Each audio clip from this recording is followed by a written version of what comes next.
திமுகவுடைய கூட்டணி எங்களது வந்து பலமாக இருக்கிறது, பலமாக இருக்கிறது அப்படின்னு சொல்லிட்டு இருக்காங்க. அந்த கூட்டணி பலத்தை பற்றி உங்கள் கருத்து என்ன சொல்லுங்கள்? ஏன் எண்ணிக்கை அளவில் கடந்த நாடாளுமன்ற தேர்தல் 2019 நாடாளுமன்ற தேர்தலோட கம்பேர் பண்ணும்போது வெகுவாக குறைந்து 47% வந்து நிற்கிறாங்க. நீ 5 வருஷம் நான் சும்மா முட்டு கொடுத்தேன். வேற எப்படி கொடுத்தாங்க? நீ விசிகா செய்யக்கூடிய கட்ட பஞ்சாயத்துக்குலாம் நாங்கள் வந்து நடவடிக்கை எடுக்காமல் இருந்தோம்ல.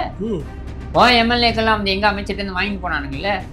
நானே நேரடியாக பார்த்துருக்கேன். ஒரு திமுக அமைச்சர் வந்து வாங்கி திண்டு போகிறாங்க.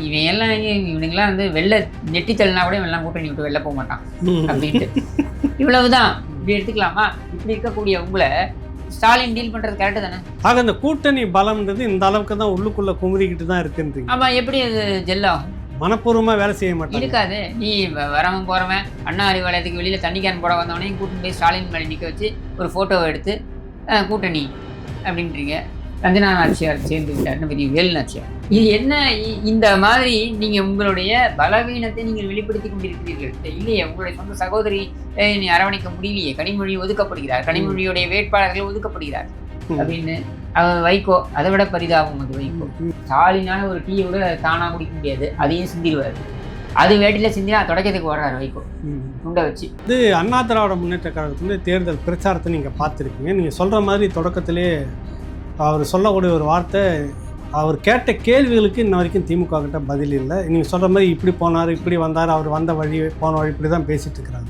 இந்த அதிமுகவுடைய தேர்தல் பிரச்சாரம், இந்த வியூகம் சரியானது தானா அப்படின்ற ஒரு கேள்வி இருக்குது. ஆனால் இந்த இது பக்கத்தில் அவினாசி அந்த பக்கத்தில் இருக்கக்கூடிய ஒரு விவசாயி கிட்ட பேசிக்கிட்டு அதான் சொல்கிறான், ஏங்க எங்களுக்கு இதெல்லாம் ஒன்றுமே தெரியாதுங்க.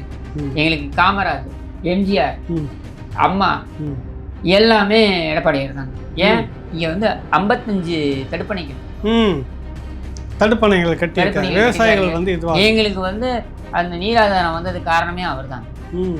எங்களுக்கு வேற எதுவும் தெரியாது. வெள்ளித்தட்டில் வச்சு கவர்மெண்ட் எங்களுக்கு கொடுத்துச்சுன்னு டிஆர் பாலு சொன்னாங்க. ஆமாம், அதே தான் அவர் பேசினார். இந்த மாதிரி அவங்க கொடுத்தாங்க அப்படின்ட்டு. அவங்க கொடுத்தாங்கன்னா எப்படி கொடுத்தாங்க? நாங்கள் கொண்டு வந்ததுனால தானே கொடுத்தாங்க. நீங்கள் கொண்டு வர வேண்டியதானே? ஒரே ஒரு கல்லூரி கொண்டு வர முடியல. அதனால 63 கல்லூரிகள் மொத்தமாக கொண்டு வந்திருக்கோம். பாலிடெக்னிக்லேருந்து ஆரம்பிச்சு எல்லாமே நம்ம கொண்டு வந்திருக்கோம். மருத்துவக் கல்லூரிகள் ஒன்று கூட நீ கொண்டு வரலையே. ஏன் கொண்டு வரல? ஊருக்கு போய் என்ன பண்ண? இந்த கருணாநிதி பேரில் ஒரு லைப்ரரி திறக்கிறேன், நூலகம் திறந்த. வேற என்ன பண்ண நீ?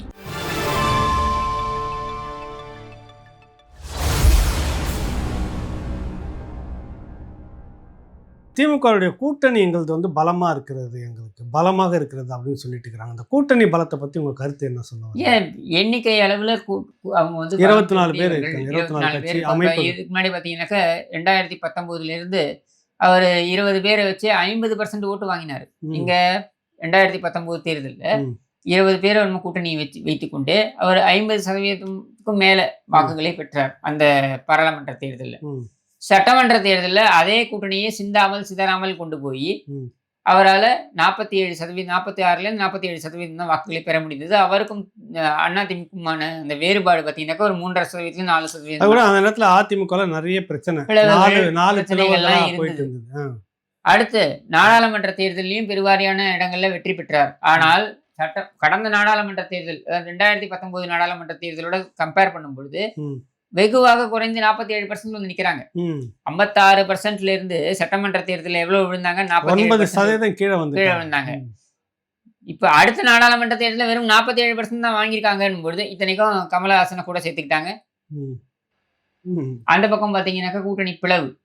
அதிமுக தனியா நிக்குது, பாஜக தனியா நிக்குது அப்படின்ற நிலையில நீங்க வந்து 47 தான் வாங்குறீங்க அப்படின்னா 56% 9% கீழே இறங்கினா மாதிரி 47 கீழே இறங்கும்ல 9%. அப்ப கீழே இறங்கினா எங்க வந்து நிற்பீங்க? 38% வந்து நிற்பீங்க. இது சரி கட்டுவதற்காகத்தான் தேமுதிகவை எடுத்துக்கொள்கிறேன். தேமுதிக உள்ள வந்ததால் பிற கட்சிகளுக்கு ஒரு பெரிய அதிருப்தின்றது எப்படி பாக்குறீங்க? நீங்க நியாயம் தானே இந்த அதிருப்தி இருக்கிறது. இப்போ 2 பக்கமும் நியாயத்தை பேசுவோம். திடீர்னு வந்தவங்களுக்கு அவ்வளோ முக்கியம். 2 பக்கமும் நியாயத்தை பேசுவோம். திமுக பக்கம் இருக்கிற நியாயத்தையும் பேசுவோம். திமுக பக்கம் நியாயம்னு பேச வைக்கிற அளவுக்கு எனக்கு வந்துருச்சு பாருங்க என் நிலைமை. திமுக பக்கம் இருக்கிற நியாயத்தையும் பேசுவோம், இந்த பக்கம் இவங்க நியாயத்தையும் பேசுவோம். இப்போ 5 வருடங்கள் நான் உங்களுக்கு முட்டு கொடுத்தேன். நீ பண்ற அத்தனை யோகியத்தனத்துக்கும் நான் கூட இருந்தேன். உனக்கு முட்டு கொடுத்தேன். எந்த அளவுக்கு முட்டு கொடுத்தேன்னா காவல்துறையினரை கண்டிக்கிறேன் சொல்லுவோம். ஆட்சியாளர்கள் எதுவுமே சொல்ல மாட்டோம் அப்படின்ற அளவுக்கு. காவல்துறை கவனமாக செயல்பட வேண்டும். ஆட்சியாளர்கள் எதுவும் சொல்ல மாட்டோம். காவல்துறையை நேரடி பார்வையில் வைத்திருப்பதாக சொல்லக்கூடிய அந்த முதலமைச்சரை கூட நாங்கள் எதுவும் சொல்ல மாட்டோம் என்ற அளவுக்கு நீங்க வந்து முட்டு கொடுத்தீங்க. இவ்வளவுலாம் முட்டு கொடுத்த எங்களுக்கு நேற்று வந்து பிரேமலதாவோட கம்மியா கொடுத்துட்டீங்களே இடத்த அப்படின்றது ஒரு தரப்பு வாதம். இதுக்கு திமுக பக்கம் கவுண்டர் என்ன தெரியுமா இருக்கும்? நீ 5 வருஷம் நான் சும்மாவா ஆதரவு கொடுத்த? நீ 5 வருஷம் நான் சும்மாவா முட்டு கொடுத்த? வேற எப்படி கொடுத்தாங்க? நீ விசிகா செய்யக்கூடிய கட்ட பஞ்சாயத்துக்குலாம் நாங்க உண்மை நடவடிக்கை எடுக்காம இருந்தோம்ல. எம்எல்ஏக்கெல்லாம் வந்து எங்க அமைச்சர்கிட்ட இருந்து வாங்கி போனானுங்கல்ல. நானே நேரடியா பார்த்திருக்கேன். ஒரு திமுக அமைச்சர் அவரு வந்து விசிகா ஆளுங்க வந்து பார்த்துட்டு போறாங்க. பார்த்துட்டு போனோடனே ஒரு ஓப்பனா கமெண்ட் பண்றாரு. வந்து வாங்கி திண்டு போறாங்க. இவனுங்கெல்லாம் வந்து வெளில நெட்டி தள்ளினா கூட இவெல்லாம் கூட்டணி விட்டு வெளில போக மாட்டான் அப்படின்ட்டு. இவ்வளவுதான். அப்போ வாங்கி தின்னு இருக்காங்க உங்க ஆளுங்க. அதுக்காக தான் முட்டு கொடுக்க. அதனால அதுக்கு தானே நீ முட்டு கொடுத்த? நீ என்ன சும்மாவா முட்டு கொடுத்த? அப்படின்றது இவங்க தரப்பு வாதம். அடுத்த முக்கியமான வாதம் என்னன்னா, 5 ஆண்டுகள் நீ வந்து எங்ககிட்ட இருந்து நீங்க இன்ஃபேக்ட் ராகுல் காந்திட்ட கொண்டு போய் கொடுத்தாங்க பாருங்க. புகார்லாம் கொடுத்தாங்கல்ல. திமுக தரப்புல இருந்து போய் பேசிக்காங்க ராகுல் காந்திட்ட. இந்த பாருங்க உங்களுடைய 18 எம்எல்ஏக்கள் எங்ககிட்ட இவ்வளவு வாங்கி சாப்பிட்டுருக்காங்க பாருங்க. இவ்வளவு வாங்கி சாப்பிட்டுட்டு இப்ப வந்து எங்களை பத்தி புகார் சொல்றாங்க. நீ நியாயமா அப்படின்னு ராகுல் காந்திட்ட கேட்டிருக்காங்க. அடப்பாவீங்களா, இவ்வளவு வாங்கி சாப்பிட்டுருக்கீங்களா நீங்கன்னு அவர் உடனே அந்த லிஸ்ட்டை வாங்கி வச்சுட்டு, இதுக்கு தான் நீங்க திமுக முட்டு கொடுக்குறீங்களா? அங்க லெஃப்ட் அண்ட் ரைட் வாங்கியிருக்காரு. எதுக்கு நான் சொல்ல வரேன்னா, இப்படி செல்வ பெருந்தகை எல்லாம் வந்து பல 100 கோடி ரூபாய் சம்பாதிச்சிட்டாரு இதுல. இவங்க கூட தொடர்புல இருக்கேன் அப்படின்னு சொல்லிட்டு. அப்படி இருக்கும்பொழுது இவங்க எப்படி வெளில வருவாங்க? அப்ப அவனுக்கு நீ என்கிட்ட வாங்கிட்டு போனவன் தானே அப்படின்ற எண்ண ஓட்டம் திமுகவுக்கும் இருக்குது. அதனாலதான் அவங்க அப்படி லெஃப்ட் ஹேண்ட்ல இவங்களை டீல் பண்றாங்க. ஒன்றும் தப்பு இல்லையே. தப்பு இல்லை. காங்கிரஸ் ஒரு மூத்த தலைவர் என்கிட்ட சொன்னாரு, கிஷோர் நாம வந்து தாவை காட்ட போறதுன்றது தப்பு நான் சொல்லல. ஆனா தாவை காட்ட போகணும்னா 1 வருஷத்துக்கு முன்னாடியே நம்ம கிரவுண்டை ப்ரிப்பேர் பண்ணிருக்கணும். நாங்க வந்து இந்த ஆட்சியில இருக்கக்கூடிய இந்த அவலங்களை எல்லாம் எதிர்க்கிறோம்னு சொல்லிட்டு நம்ம போனா பரவாயில்ல. கடைசி 2 மாசத்துல நம்ம போனோம்னா என்ன நினைப்பாங்க? நான் 4.25 வருஷம் நீ முட்டு கொடுத்துட்டு கடைசியில 4.25 பண்ருட்டி வேல்முருகன் சொன்னாரு பாருங்க, இந்த அமைச்சர்கள் என்ன செய்கிறார்கள் என்பதையெல்லாம் நான் புட்டு வைப்பேனே, அதுக்கு முன்னாடி என் புட்டு வைக்க முடியல உன்னால. அதுதான் திட்டக்குழுக்கான அது தலைவராகவே இருந்தார். ஏன் சார் பண்ண முடியல? அதுக்கு முன்னாடி தெரிஞ்சிருக்கும். ஏன் பண்ண முடியல உங்களால? ஏன் உங்களுக்கு இடம் கிடையாது? அப்போ நீ உங்களுடைய எண்ண ஓட்டம்லாம் என்ன? தமிழக மக்கள் சார்ந்து உங்களுக்கு அக்கறை கிடையாது. உங்களுக்கு சீட்டு கிடைக்கல அப்படின்னா நீங்க இந்த அரசாங்கத்தை பற்றி குறை சொல்வீர்கள். இல்லை என்றால் வாய் மூடி வேடிக்கை பார்ப்பீர்கள். இப்படி எடுத்துக்கலாமா? இப்படி இருக்கக்கூடிய உங்களை ஸ்டாலின் டீல் பண்றது கரெக்டு தானே? கரெக்டு தான். ஆக அந்த கூட்டணி பலம்ன்றது இந்த அளவுக்கு தான் உள்ளுக்குள்ள குமுறிக்கிட்டு தான் இருக்குன்றீங்க. ஆமா, எப்படி அது ஜெல்லாகும்? மனப்பூர்வமா வேலை செய்ய மாட்டாங்க. இருக்காது. நீ வரவன் போறவன் அண்ணா அறிவாலயத்துக்கு வெளியில தண்ணி கேன் போட வந்தவனையும் கூட்டின்னு போய் ஸ்டாலின் மேலே நிற்க வச்சு ஒரு போட்டோவை எடுத்து கூட்டணி அப்படின்றீங்க. அஞ்சனா நாச்சியார்னு ஒரு பெண்மணி, யாரு? தாவைக்கால ஒரு உறுப்பினர். அந்த அம்மா வந்து விஜய்க்கு எதிராக பேசிருச்சான். உடனே அந்த அம்மாவை கூட்டு வந்து ஸ்டாலின் பக்கத்தை நிற்க வச்சு ஒரு போட்டோ. அஞ்சனா நாச்சியார் சேர்ந்து விட்டார்னு பெரிய வேலு நாச்சியார். எனக்கு ஒன்றும் புரியலையே. இது என்ன? இந்த மாதிரி நீங்க உங்களுடைய பலவீனத்தை நீங்கள் வெளிப்படுத்தி கொண்டிருக்கிறீர்கள். நீங்க என்ன நினைக்கிறீங்கன்னா, நான் எல்லாரையும் அரவணைத்து கொண்டு செல்லக்கூடிய தலைவர்னு காமிக்கிறீங்கன்ட்டு. இல்லையே, உங்களுடைய சொந்த சகோதரி நீ அரவணைக்க முடியலையே. கனிமொழி ஒதுக்கப்படுகிறார். கனிமொழியுடைய வேட்பாளர்கள் ஒதுக்கப்படுகிறார்கள். அது உட்கட்சி பிரச்சனை. சரியா பேசிப்போம். நீங்க பேசிட்டா பரவாயில்லையே, நீங்க ஒதுக்குறீங்களே மொத்தமா. அப்போ உன்னால உன்னுடைய சொந்த சகோதரியே அரவணைக்க முடியல, நீ எங்க கூட்டணி கட்சியெல்லாம் அரவணைக்க போற? உன்னை பொறுத்த வரைக்கும் நீ வெளியில காமிக்கணும்னு நினைக்கிற. நாங்கெல்லாம் இவ்வளவு பேர் சேர்ந்து நிக்கிறோம். விக்ரமன் படத்துல வருவாங்க தெரியுமா, அப்படியே ஒரு குடும்பமே கூட்டமா நின்று டான்ஸ் ஆடும் பாருங்க. அந்த மாதிரி நான் டான்ஸ் ஆடுவேன். நான் ஒண்ணுக்கு போனா கூட இவங்க எல்லாம் கூடவே கூட்டு போவேன். நீ கூட்டு போய் என்ன ஆக போகுது? புரியுது. தேமுதிகவுடைய நிலைப்பாட்டை நீங்க எடுத்து பாருங்க. தேமுதிக என்ன நியாயம் கற்பிப்பாங்கன்னா, நீங்களும் 5 வருஷம் தின்னீங்களடா, நான் இப்பதான் நான் வந்து 300 கோடி வாங்கிட்டேன். எனக்கு இப்ப வந்து எனக்கே 300 கோடினா உங்களுக்கு எவ்வளவு கொடுத்துருப்பாங்க என்ன? சரியா? அப்படின்னும் பொழுது நான் ஏன் வந்து வாங்கக்கூடாது? இன்ஃபேக்ட் நான் தேமுதிக ஒரு நல்ல ஒரு ஐடியா கொடுத்தேன். என்னன்னா, நீங்க வந்து பகிரங்கமா சொல்லிட்டீங்க. முழுசும் நடந்ததுக்கு அப்புறம் முக்காடு எதுக்குன்ற மாதிரி நீங்க பகிரங்கமா வந்து என்ன சொல்லிட்டீங்க? நாங்கள் திமுகவுடனும் பேசுவோம், அதிமுகவுடனும் பேசுவோம், தாவேக்காவுடனும் பேசுவோம் அப்படின்னு சொன்னாங்க. எல்லாருடனும் ஒரே சமயத்துல பேசுவோம், அதுவும் ஒரே சமயத்துல பேசுவோம்ட்டீங்க. பேசாம நீங்க என்ன பண்ணிருக்கலாம்னா, ஏன்னா அவங்க கட்சியில ஆளுங்க இருக்காங்க, அவங்களுக்கும் தரணும் இல்லையா தொகுதிகள். அதனால திமுகவோட ஒரு 10 தொகுதி, அதிமுகவோட ஒரு 10 தொகுதி, தாவேக்காவோட ஒரு 10 தொகுதி, 30 தொகுதி கிடைச்சிருமே உங்க கட்சிக்கு. நீங்க தான் எல்லாரோடையும் போலான்றீங்களே. இங்க ஒரு 300, அங்க ஒரு 200, இங்க ஒரு 100 வாங்கினா உங்களுக்கும் பணம் சேர்த்தா மாதிரி ஆயிடும்ல. 30 பேருக்கு கொடுத்தா மாதிரி ஆயிடும்ல. இப்ப பாருங்க 10 தொகுதி, 10 தொகுதியில பிரேமலதாவே நிப்பாங்க, அதுக்கப்புறம் அவங்க பையன் நிப்பாரு, இன்னொரு பையனையும் விட்டாங்கன்னு தெரியல. அவரையும் ஒரு தொகுதியில் நிக்க வச்சிருக்கலாமே. அவர் தம்பிக்கு தான் ராஜ்யசபா, என்ன அவருக்கு கொடுக்க கூடாதா அப்படின்னு கேட்குறாங்க. தாராளமா கொடுங்க. அதுலேயே வாங்கின 10லயே 5 வந்து முழுக்க முழுக்க அந்த அவங்க சமூகம் சார்ந்தவங்களே கொடுத்துருக்காங்க. மீதி 5 வந்து பறையர், வன்னியர், கோனார், நாடார்னு ஒன்று கொடுத்துருக்குறாங்க. அந்த பேச்சு நீங்க நடத்துறது அதானே. நீங்க நடத்துறது நீங்க என்ன விஜயகாந்தோடைய சமாதி அப்படின்றது. விஜயகாந்த் நல்ல மனிதர், பிரேமலதாவும் வந்து மதிப்பு வைத்திருக்கின்ற ஒரு பெண்மணி தான். நான் அவங்கள தப்பு சொல்லலை. பட் அவங்களுடைய அஜெண்டா என்னவா இருக்கு பாருங்க. அந்த சமாதியை வந்து ஒரு குரு பூஜை நடத்தக்கூடிய ஒரு இடமாக மாற்றி அவர் கல்ட் மாதிரி அதை கொண்டு வந்து இதை வச்சுட்டு நீங்க கொண்டு போகணும்னு பாக்குறீங்க, முன்னாடி கொண்டு போகணும்னு பாக்குறீங்க. இவ்வளவுதான் நீங்க உங்களுடைய எண்ண ஓட்டம். அதுக்கு மேல இல்லையே. அப்ப எதுக்கு நீங்க 10 சீட்டு அப்படின்னா, பொழுதன்னைக்கும் உட்காந்துக்கிட்டு மார்க்ஸ்ல இருந்து ஆரம்பிச்சு தொண்டை கிழியே பேசின கம்யூனிஸ்டுகளுக்கு நீ 5 வாங்கிட்டு போ அப்படின்னு. அவன் வைகோ அதை விட பரிதாபம். அது வைகோ என்ன, ஸ்டாலினால ஒரு டீயை கூட தானா குடிக்க முடியாது, அதையும் சிந்திடுவாரு. அது வேட்டில சிந்தினா தொடக்கத்துக்கு வர்றாரு வைகோ, துண்டை வச்சு, அவருடைய கருப்பு துண்டை வச்சு அந்த துண்டை போட்டு என்னெல்லாம் பேசியிருப்பார். அலெக்சாண்டர்ல இருந்து ஆரம்பிச்சு மாவோல இருந்து ஆரம்பிச்சு எல்லாம் பேசியிருப்பாரு. இப்படி தூக்கி போட்டு அந்த துண்டை வச்சு ஸ்டாலின் வேட்டிலுக்கு டீயை துடைக்க போற நீ, உனக்காக தீ குளிச்சவன் எப்படி அவனுடைய உள்ளங்கள்லாம் எப்படி குமுறி இருக்கும். 4 தொகுதியாம், அதுல 3 தொகுதி இது உதயசூரியன் சின்னம், ஒரு தொகுதிக்கு ஒரு நமுத்து போன வெத்தி போட்டு உன்னுடைய சிம்பல். சரி, இப்ப இந்த திமுகவில் இவ்வளவு குறைபாடுகள் இருக்குன்னு சொல்ல வரீங்க. கூட்டணிகளுக்கு ஜோதிமணி பர்னிச்சரே போட்டு உடைச்சிட்டாங்க, எல்லா வேட்பாளரும் விற்பனை பண்ணிக்கிட்டு இருக்கீங்க அப்படின்னு சொல்லிட்டு இதைத்தானமா நாங்க ஆரம்பத்துலன்னு சொல்லிட்டு இருக்கோம். அதுக்கு அவரு பிரவீன் சக்கரவர்த்தி அவர் ஒரு பதில் ஒண்ணு சொல்லிருக்காரு. அது பாத்தீங்களா, அது இன்னும் காமெடி. இந்த அம்மா குமுறியதற்கு அவர் ஒரு பதில் சொல்றாரு. என்னன்னா, ஒரு சின்ன பீட்சா இருக்கும், அதுல இருந்து கம்மியான ஆட்கள் தான் சண்டை போட்டுப்பாங்க. பெரிய பீட்சா இருந்தா நிறைய சண்டை போட்டுப்பாங்க. அதாவது என்னன்னா, விஜய்கிட்ட போயிருந்தா நம்ம 70 சீட்டு விற்பனை பண்ணிருக்கலாம், இங்க வெறும் 28 தானே விற்பனை பண்ணிருக்கோம் அப்படின்றத அவர் சொல்லாம சொல்றாரு. இவ்வளவுதாங்க இவங்க கொள்கையெல்லாம் இவ்வளவுதான். இவ்வளவு மக்கள் நலன் இங்க ஏதாவது இருக்கா? ஏதாவது இருக்கா இங்க மக்கள் நலன்? ஒண்ணும் இல்ல, எல்லாமே வர்த்தகம் தான். நீ வந்து ஆட்சியில பங்கு இல்ல உனக்கு. ஆட்சியில 2021 ஸ்டாலின் தனிப்பெரும்பான்மையுடன் ஆட்சியை அமைத்து விட்டார். ஆட்சியில் பங்கு இல்லைன்னு போது நீ யோகியன்மான்களா இருந்தீங்கன்னா தேர்தல் வரும்பொழுது பாத்துக்கலாம். தேர்தல் வர வரைக்கும் பாஜக உள்ள வர முடியாதுல்ல. உங்க கூற்றுப்படி தேர்தல் வந்தாதானே பாஜக உள்ள வரும். தேர்தலும் போது பாத்துக்கலாம் கூட்டணி எல்லாம்.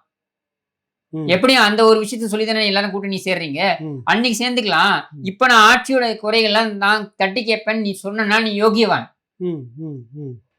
நீ சொன்னியா? கரெக்ட்.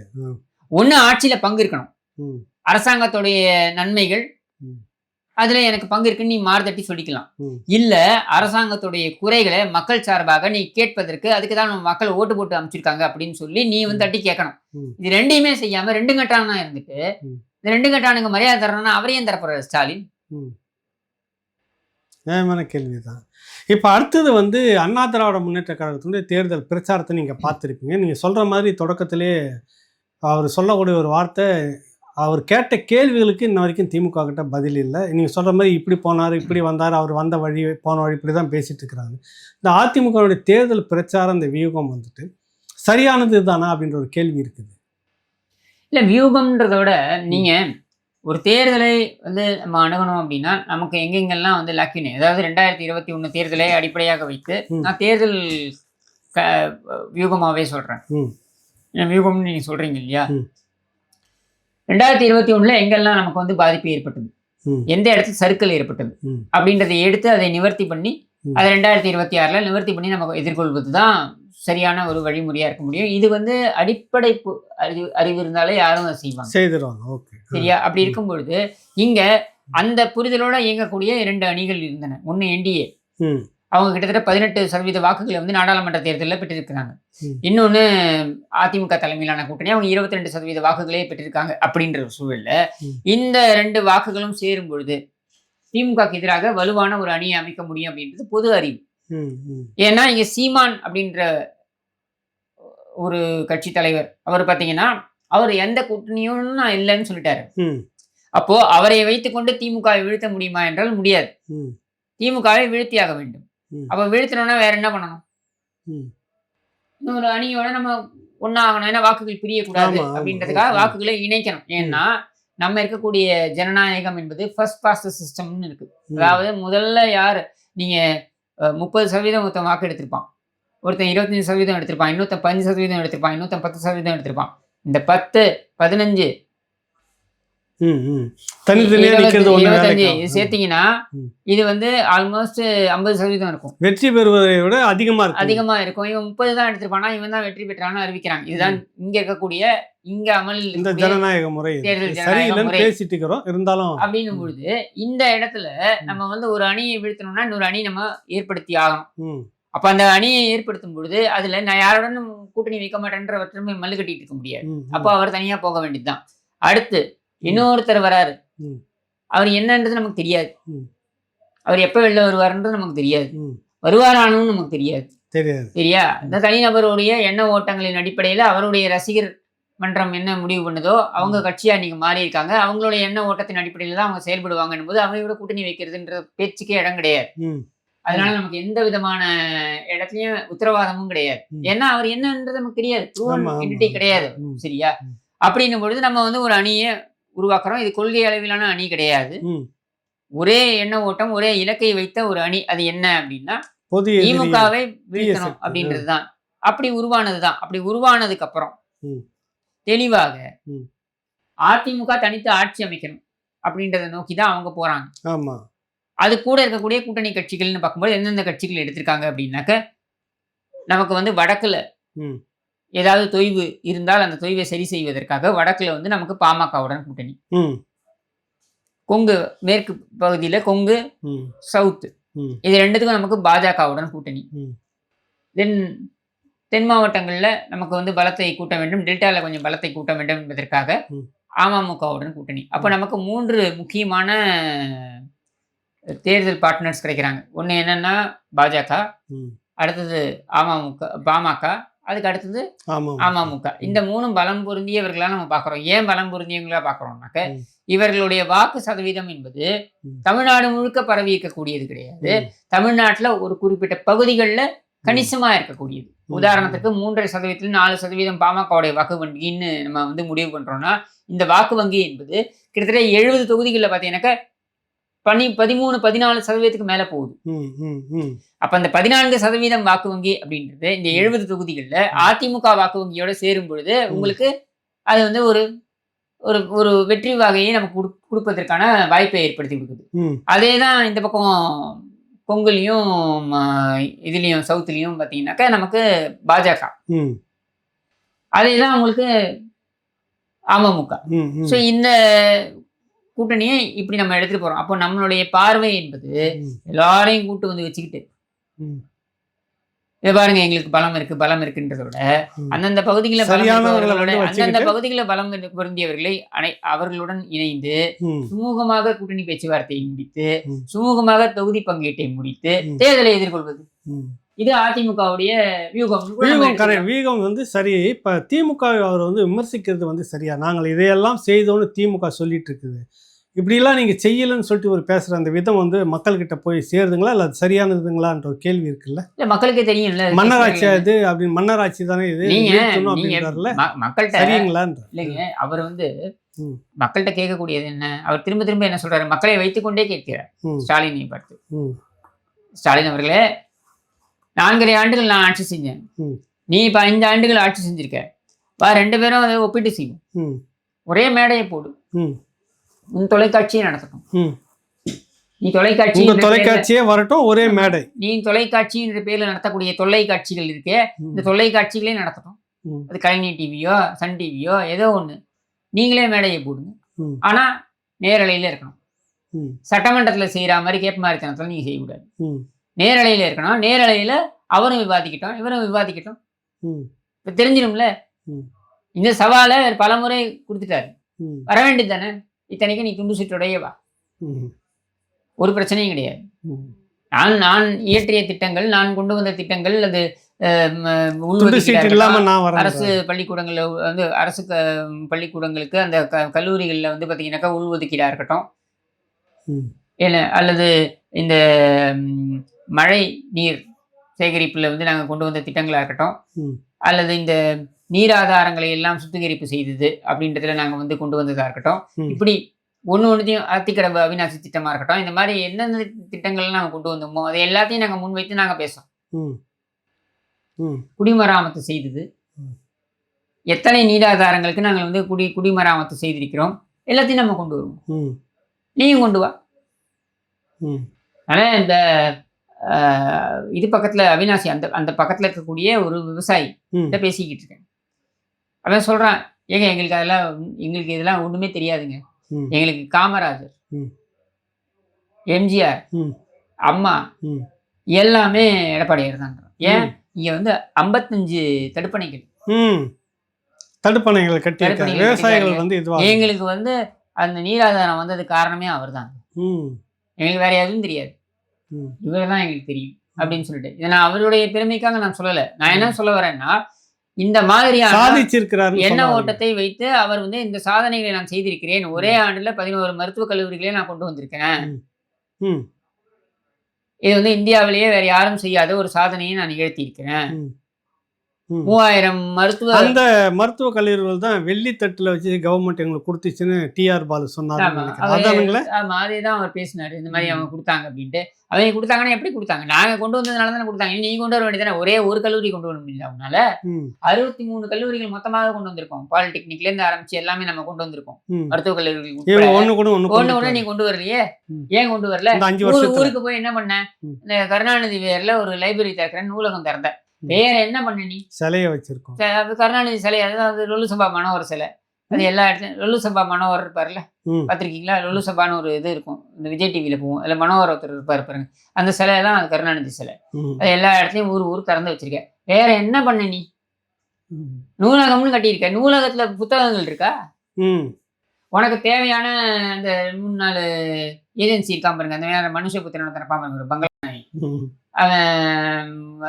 அவன் வந்து தலையை இப்படி இது பண்ணி சிரிப்பி பேசுவான் பாருங்க. அவன் வந்து ஒரு இது வச்சிருக்கான், ஒரு பதிப்பகம் வச்சிருக்கான். அது பேர் என்ன? மயிர்மையா ஏதோ ஒண்ணு அது வச்சிருக்கான்.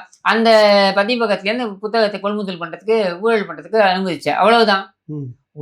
ஒரு நூலகம் என்றால் அது எப்படி இருக்கணும்? இலக்கிய தரத்தோட, அதுக்குன்னு இன்னைக்கும் பாருங்க, மறைந்த ஜனாதிபதிகள், இன்றைக்கு இருக்கக்கூடிய ஜனாதிபதிகள், அமெரிக்க ஜனாதிபதிகள், உதாரணத்துக்கு ஒபாமாவுடைய நூலகம் இன்னும் கட்டிட்டு இருக்காங்க.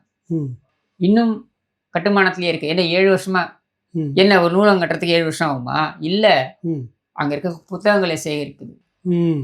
என்னென்ன மாதிரியான புத்தகங்களை கொண்டு வர வேண்டும் என்பது வடிவமைப்பது. அவர் எப்போ பதவியிலேருந்து இது, அவர் பதவி காலம் எப்போ முடிஞ்சுது? அன்னிலேருந்து இன்னி வரைக்கும், நீங்க 2016 முடிஞ்சதுன்னு நினைக்கிறேன். 2016 இன்னி வரைக்கும் கிட்டத்தட்ட 9 ஆண்டுகளாக அது கட்டிக்கிட்டு இருக்காங்க. ஏன்? ஏன்னா அது வந்து வரலாற்றில் அது வந்து பதிய செய்யக்கூடிய ஒரு விஷயமா இருக்கணும். சும்மா அவசரமா கட்டடத்தை கட்டிட்டு அதுல கொண்டு போய் புக்கெல்லாம் நிரப்பிட்டு, இதை பாருங்க நூலகத்தை கட்டி விட்டேன் பேர் மட்டும் வச்சுட்டு, அதுல போய் நீ புத்தகத்தை போய் வாங்கி அடுக்கிடுறது, அவ்வளவுதான். உதாரணத்துக்கு புழல் சிறையில பாத்தீங்கன்னாக்க, உங்களுடைய புத்தகம் வந்து நான் வந்து அதிகமா படிக்கக்கூடிய புத்தகம் உங்க புத்தகம் தான். அங்க சிறையில, அங்க புழல் சிறையில பாத்தீங்கன்னா, நீங்க அந்த லைப்ரரிக்குள்ள போனீங்கன்னாக்க, இப்போ புதுசா ஒரு லைப்ரரி வந்திருக்குன்றாங்க. அப்ப நான் இருந்த பொழுது இந்த லைப்ரரி, அந்த லைப்ரரிக்குள்ள போய் நாங்களாம் வந்து செஞ்சு சுத்தம் பண்ணுவாங்க. வீடியோல அந்த ஹார்பர்ல மாட்டும் பாருங்க, அது மொத்தமா கொண்டு வந்து வச்சிருப்பாங்க அங்க. அந்த புத்தகங்கள்லாம் பாத்தீங்கன்னா, ஒரே புத்தகம் 15 காப்பி இருக்கும், 20 காப்பி இருக்கும். அந்த 20ஐயும் புத்தக கணக்குல காமிப்பாங்க. இப்ப இத்தனை 100 புத்தகங்கள் இருக்கிறது அப்படின்ட்டு. அதுல பாத்தீங்கன்னா என்ன ஒரு 10-15 புத்தகம் தான் இருக்கும். அந்த 15 புத்தகம் இத்தனை காப்பி இருக்கும், இத்தனை காப்பி இருக்கும். சரியா? புத்தகம் வந்து 150 இருக்கும், தலைப்பு 15 இருக்கும். இவ்வளவுதான். இப்படிதான் இங்க வந்து நீ கிரியேட் பண்ணி, நீ கனிமராக்க போ. கனிமரா வந்து நூலகம், எப்போ வரலாற்று சிறப்பு மிக்க ஒரு நூலகம். அங்க போய் பாருங்க, கலெக்ஷன் எடுத்து பாருங்க, எத்தனை ஆண்டுகள் தேவைப்பட்டது. இன்னைக்கும் இந்தியாவிலேயே இருக்கக்கூடிய மிக பழமையான ஒரு நூலகம். பழமையான நூலகம்னு சொல்றதை விட சிறப்பு வாய்ந்த நூலகம் அப்படின்னாக்கா சரஸ்வதி நூலகம் இதுல இருக்கு, தஞ்சாவூர்ல சரபோஜி இருக்குல்ல. தஞ்சாவூர். தஞ்சாவூர்ல இருக்கு. அதுல இருக்க மாதிரியான பொக்கிஷங்கள் வேற எங்கேயுமே கிடையாது நாட்டுல. சரியா? அதெல்லாம் வந்து ஒரு வரலாற்று என்ன சொல்ற பொக்கிஷங்களாக இருக்கும். நீ பண்றது என்ன? வெறும் ஒரு கட்டடத்தை கட்டிட வேண்டியது, அதுல ஒரு கான்ட்ராக்ட்ல கொள்ளையடிக்க வேண்டியது, அதுக்கப்புறம் கொண்டு போய் புத்தகத்தை கொண்டு போய் ரொப்ப வேண்டியது. இது நூலகமா? இதெல்லாம் வந்து விமர்சனம் பண்றாரு எடப்பாடியார் அவர்கள். கேட்கறாங்கல்ல கேள்வி, இதெல்லாம் மக்கள் கேட்கறாங்கல்ல. நாங்க பண்ணதெல்லாம் என்ன? நாங்க கல்லூரிகள் கட்டினோம்னா இன்னைக்கு வந்து பாத்தீங்கன்னா கிட்டத்தட்ட 3000 மருத்துவர்கள் அதனால பயின்று வந்திருக்கிறார்கள் அப்படின்னாக்க அந்த 3000 மருத்துவர்கள் இந்த சொசைட்டிக்கு நம்ம கொடுத்துருக்கோம். இல்ல இப்ப திமுக எதுவுமே செய்யலன்றீங்களா? இந்த மத்திய அரசுல இருந்து இந்த மாதிரி கேட்டு எதுவும் இது வரைக்கும் செஞ்சுட்டு இருந்தது எல்லாத்தையும் நீங்க நிறுத்திட்டீங்களே, கிடப்பில போட்டீங்களேன்றதான் நம்மளோட கேள்வி. நீங்க எந்த தரப்பு இன்னைக்கு மகிழ்ச்சியா இருக்காங்கன்ற சொல்லுங்க.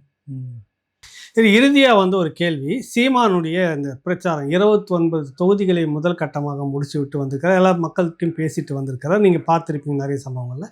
அதை பற்றியான உங்க கருத்து என்னவா இருக்குது?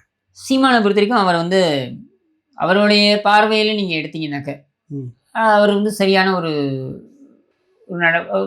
சரியான விஷயத்தை தான் அவர் செய்கிறார். என்னன்னா அவர்கிட்ட இருக்கக்கூடிய ரிசோர்ஸஸ்ன்னு சொல்லுவாங்க இல்லையா, அவர்கிட்ட இருக்கக்கூடிய பணபலமா இருக்கட்டும் அல்லது அவர்கிட்ட இருக்கக்கூடிய ஆற்றல் பலமா இருக்கட்டும், இதையெல்லாம் வைத்து அவரால் என்ன செய்ய முடியுமோ அதை வந்து அவர் செய்கிறார்.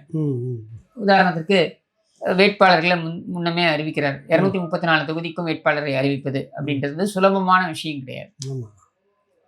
அதை வந்து அவர் இந்த பிப்ரவரி 21 இது முதல் முறை கிடையாது, ஒவ்வொரு முறையும் அதை மாதிரி செய்கிறாரு. அது மட்டும் இல்லாம அந்த வேட்பாளர்கள் அறிவிப்புலையும் பார்த்தீங்கன்னாக்கா ஒரு நேர்த்தி இருக்கு, இதையெல்லாம் அவர் செய்கிறாரு. அது மட்டும் இல்லாம அவர் தீர்க்கமான ஒரு முடிவை எடுத்து விட்டார். நான் யாருடனும் கூட்டணி கிடையாது. தொடக்கத்தை அதை தான் சொன்னார், இப்பவும் அதான் பண்ணிட்டு. நீ இப்போ எனக்கு ஓட்டு போட்டாலும் சரி, இல்லை அடுத்த தேர்தலுக்கு ஓட்டு போட்டாலும் சரி, இல்லை அதுக்கு அடுத்த தேர்தலுக்கு ஓட்டு போட்டாலும் சரி, நீ போடவே மாட்டேன்னு சொன்னாலும் சரி, நான் உனக்காகவும் சேர்த்து பேசி கொண்டிருப்பேன் அப்படின்றதான் அவருடைய நிலைப்பாடு. அப்படியான நிலைப்பாட்டில் அவர் பயணிச்சிட்டு இருக்காரு. ஸோ நான் அவரை வந்து நான் இது பல இடங்கள்ல சொல்லியிருக்கேன். நான் சீமான் நாம் தமிழர் கட்சியை மற்ற எல்லா கட்சியோட பொருத்தி பார்க்க முடியாது, அதை தனித்து தான் பார்க்கணும். ஏன் தனித்து பார்க்கணும்னா அவர்களுடைய எண்ண ஓட்டங்கள், அவர்களுடைய பார்வை, இது எல்லாமே வேறுபட்டு இருக்கு. அப்போ அது தப்புன்னு சொல்ல முடியாது. பெருவாரியான மக்கள், இங்க இருக்கிற மக்கள் இப்படிதானங்க இருக்காங்க.